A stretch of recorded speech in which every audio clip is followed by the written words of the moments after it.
It is 5:30. I will call to order the City Council public hearing for the 22nd Street project. It is 5:30, Monday, May 10th, 2021. First, I just want to make note that all members of the City Council are present. I want to thank Widseth and the Public Works, or Director of Public Works, and Keita for all working on the grant application that got us to the point where we're at today to move forward with the 22nd Street improvements. With that being said, I will hand it off to Kurt Meyer. If you could come up and speak directly into the microphone. It's on. It's a hot mic. Okay. Thank you. So this is the pre-assessment public hearing associated with the 22nd Street and Maine Avenue improvement. The city's been looking at improving these two streets, ordered preparation of a feasibility report to get a feeling on cost for the project. As the mayor noted, they've also worked at options for funding associated with this project. Because it's a project the city's considering assessing a portion, they have to go through this assessment process. And what we're doing tonight is we're presenting the feasibility report and discussing a little bit how assessments would be used on the project. Does anyone want a copy of this to have access to it? Good to go? Okay, so most of the information's here, so I'm going to kind of read through some of it. But there's some information I'll pass over that you can read at your leisure. The proposed project is to completely reconstruct 22nd Street and 2nd Avenue, or from 2nd Avenue, which is Trunk Highway 53, to a proposed cul-de-sac approximately 1,000 feet to the east. Also to construct 300 feet of Maine Avenue south from 22nd Street. 22nd Street has been somewhat improved as a gravel surface now.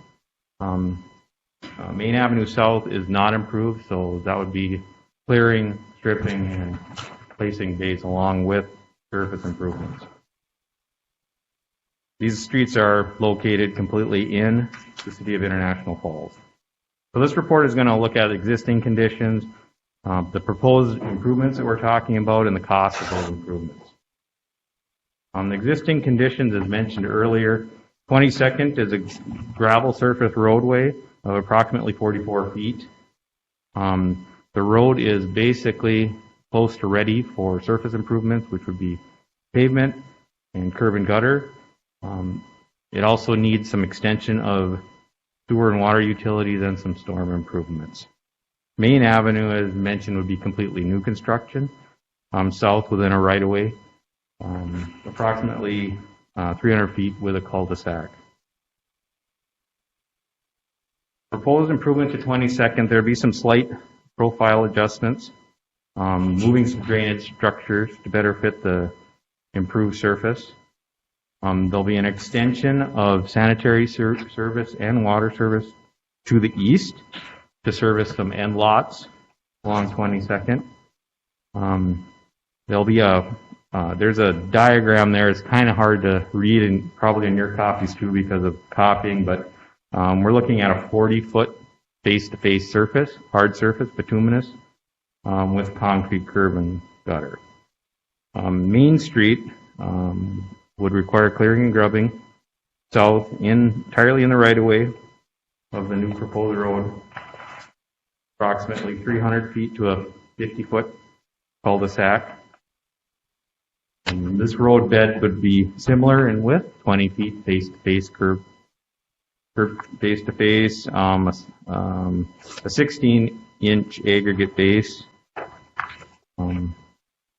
Again, there'd need to be utilities run south. They would be tied in at 22nd and run south to the cul-de-sac to service platted lots along that roadway. The estimated project cost associated with the improvements that we're talking about, if you switch to the next page, construction costs right now are estimated at $731,443. A construction contingency, which is basically to handle unknowns during construction, And engineering, design, construction, that's design, that's also staking and work during construction, admin, legal, things like that that happen in a project. Right now, that total is $950,876. These numbers are pretty conservative. You'll see often on a roadway you wouldn't necessarily use 70,000 in unknown conditions because there's not a lot of underground work. A lot of it is new construction, so we're not dealing with old buried things that we didn't know were there. But we like to be conservative when we're talking about this on the front end of a project. So the conclusion, the improvement seems feasible. There is a need because of traffic along that road to make improvements. Now what the city has to do is, part of this process is to present this information, get any feedback from the benefited properties along that roadway, and make a determination if they want to order the project to move ahead. As mentioned earlier, the city is looking at assessing a portion of this project. They have secured BDPI funding for some of the improvements on 22nd. If the city moves forward with this project and assesses a portion of the costs, the methodology used would be for surface improvements, and what we're talking about there is pavement, curb and gutter, are typically assessed at a front footage to the lot. So if you have 50% of the front footage on that improvement, to make it easy, you'd get 50% of those assessed amounts. Utilities would be assessed differently by service. So if you've got 6 services being put in for sanitary, those additional costs for sanitary would be divided between those 6 lots evenly, regardless of size of the lot. Water the same way. So sewer and water is treated a little bit differently than surface improvements. What we'll do now is I'll turn it back to the council and we can open it up to any questions. If you have a question, please state your name so that we can get a record of who had that question. Okay.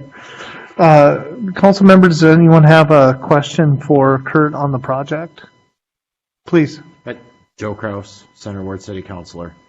My question would be the Maine Avenue improvement. So are we looking to, this is the cost, the 731 is the cost for 22nd Street and Maine Avenue. Correct. A road to nowhere that is completely surrounded by property that's owned by Kita. Correct. So, but we would assess that to property owners on 22nd Street? Nope, they would not be benefited. So if the Main Street project was done, it would only be those It'd be Kita, because they own all of the lots around that. And the Main Avenue project is not contingent on the 22nd project. They can go 22nd go with or without that. But the price tag of $958.76 is the entire project. That includes Main Avenue includes and everything else. Yep. Okay, thank you. And just to clarify, us being a 50-50 partner in Kita, we would be taxing ourselves along with the county. Any other questions? All right, Ted, did you have something to bring forward? About the only thing I'd like to share is... Could you sit down? Microphone in front of you. Thank you, sir. Thank you. One thing I'd like to add as part of the city is contributing approximately $139,000 towards this project. As part of the Main Avenue South aspect of it is, we did break it out so it is an alternate. If we decide to go with it, fine. If we don't, it doesn't affect the 22nd Street project itself. But as part of the grant application that the city approved is that we would develop Main Avenue South within the first 5 years after 22nd was done. So to try and follow the lines of the BDPI grant, that's why we've put the effort into finding out what it was going to cost to meet that commitment within 5 years. Thank you. Any other questions that the council has? All right, hearing none. Thank you, gentlemen. I will open up the public input for questions and comments. Please, Ricky, if you could come up, state your name and address for the record. Ricky Roach. I own 4 chunks of the property on 22nd Street. Just trying to figure out what kind of assessment they are trying to figure for all the property owners on the road. You guys have a price on that, or? We don't. As far as the process goes, at this stage, typically you don't put together an assessment roll. It would be called time to cost each project. So you're dealing with estimated costs. Council can choose, even though it's not required by statute, to create, let's call it an estimate roll that would apply some guesstimates on costs associated with each lot. And again, those costs shift around during construction because, maybe there's a little bit more pipe that goes in, maybe there's a little bit more. So again, they're not a final assessment amount, but the council can choose to do that. Now on the curb and gutters, it can be a drag over gutter all the way down? There would be no drag over. Why not drag over gutter? Drag over curb? But it's a business purpose.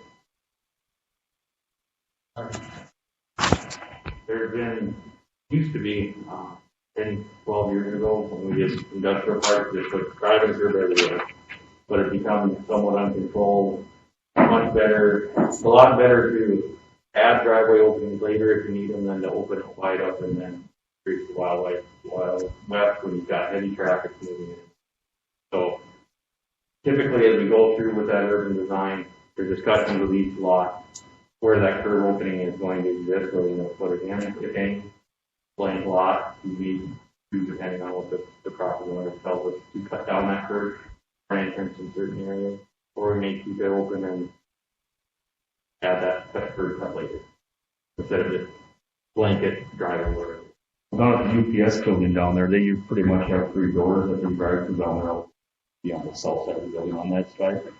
You guys have a set mark of how much curb and gutter? And you got 1 opening, 2 openings? Again, it's visiting, because this isn't a state aid road, Yep. where we don't have MnDOT trying in and really trying to cut down openings, there's probably 1 opening. You typically see on the highway street, but we already had some of those discussions in there now. Project moves forward and we talk about constructing it. Any further discussion.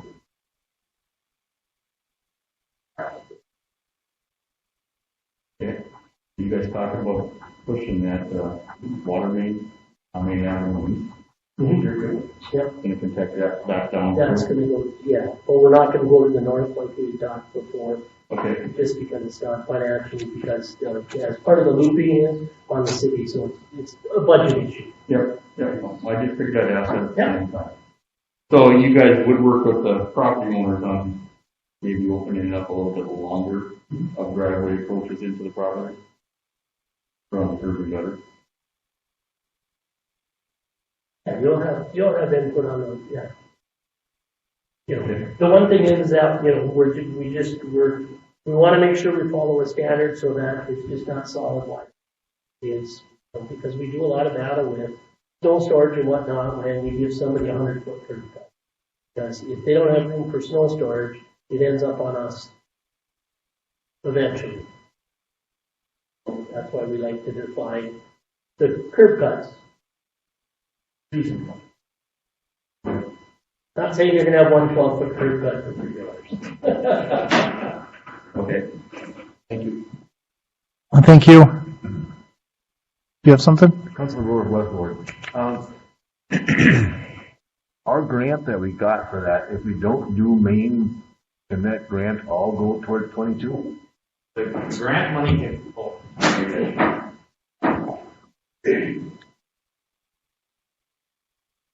the grant money can only be spent on 22nd. That's how the application is. Okay. So none of that money would be spent on Maine. Maine will be just Kita and.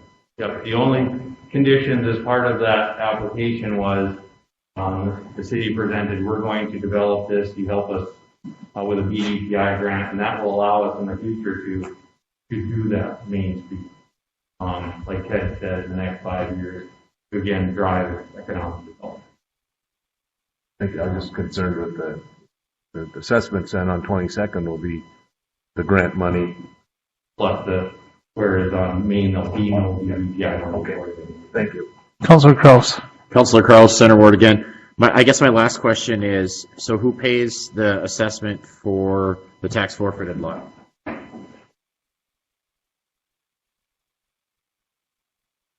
The city of International Falls. We can't reassess, and we can't assess the state of Minnesota for a tax forfeit. So Who comes up with these rules? 28 pages worth. The state of Minnesota. Yes. So, and that's been factored. So we will, Yep. okay. And like And I say, the additional 139,000 is something that we committed to as a city as to cost share with this. The water looping is on the city. The storm sewer extension is on the city as is part of our cost share. That is not assessed. Is that passed, now, just for clarification's sake, is that passed forward if that lot was to finally clear and go into a land auction, would that be assessed, or at that point it's a moot point, they get it without? No, there's No, okay, so that lot would We be, have to jump back and start the process from where we are now. And assessable lot, right? thank you. Anybody else from the public that would like to be heard on the 22nd Street project? Hearing none, I will close the public hearing portion of the meeting. City Administrator, where do we go from here? At this point, you would make a motion to, or a recommendation from this public hearing to call the, I'm drawing a blank, call for the project at the May 17th council meeting, correct? Order the improvement. To order the improvement, call for the improvement. Okay, so at this time, after we've heard from the public, we've heard from Widseth and our Director of Public Works, the chair would entertain a motion to have this on the agenda to order the project on Monday, May 17th. We have a motion by Councilor Buller. Do we have a second? Second. We have a second by Councilor Holden. Any discussion? Hearing none, I'll call the question. Aye. Aye. I'll vote yes. Motion carries 5-0. With no other meeting no other business come before the special hearing, this meeting is closed.